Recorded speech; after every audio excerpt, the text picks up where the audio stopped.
So Olivier, you've been coming along as representing the corporate treasurer at the International Payment Summit for many years now. What's changed over the years? Because on one side of the conference this year we're hearing that payments have commoditized and got very simple, banks should even pull out. Is that the corporate treasurer view? Well, as you said, I've been coming over here since, too many years probably. But in the very beginning we discussed about correspondent banking, the traditional correspondent banking area where corporates were, where there was no transparency on how the payments were made, and we tried to understand why it was so difficult, why it was so expensive, or the banks said it was difficult and expensive to perform our payments.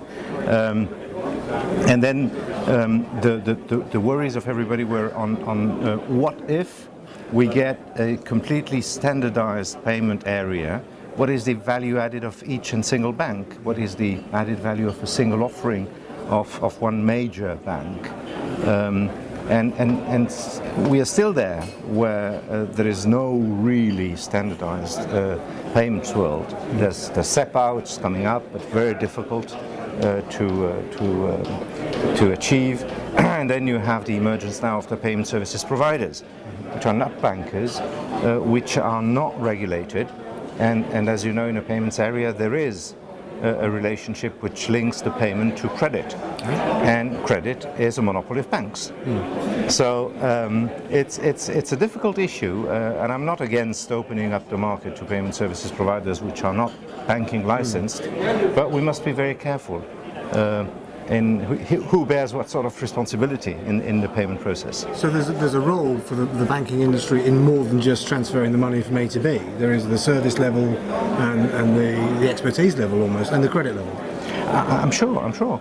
If you look at schemes like Ideal in Holland, or what we have in Belgium, is you go on the internet and you want to buy something and you go through My Bank. You go through your own portal to make your payment. I mean, you decide that you go through your internet portal to perform your payment, which is a lot more reassuring than using whatever credit card or any other scheme. So I think this is very much the future. I like very much the initiative of EBA on My Bank approach, which I find very reassuring for an individual consumer.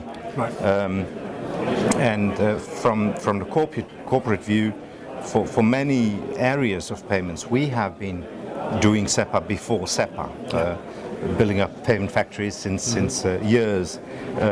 So we are a bit ahead, I would say, of a number of standardizations coming up, but it cannot harm. I mean, we have to go on talking to each other, the different stakeholders and the banking industry with the authorities on how we want a payment landscape to evolve. And one of the criticisms is it evolves very slowly, almost glacially sometimes. Do you think there's an acceleration happening now?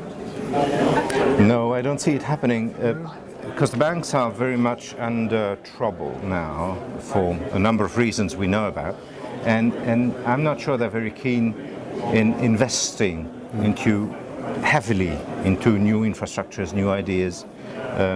I see my cash management counterparts looking at me saying, well, you know, we're not the focus of the activity of the bank by now. There are many other worries. So some do, but there's no readiness. And in my opinion, SEPA will provoke a divide between the large banks that have been investing in payments over the past 5 years consistently, and the rest of the community which is not ready.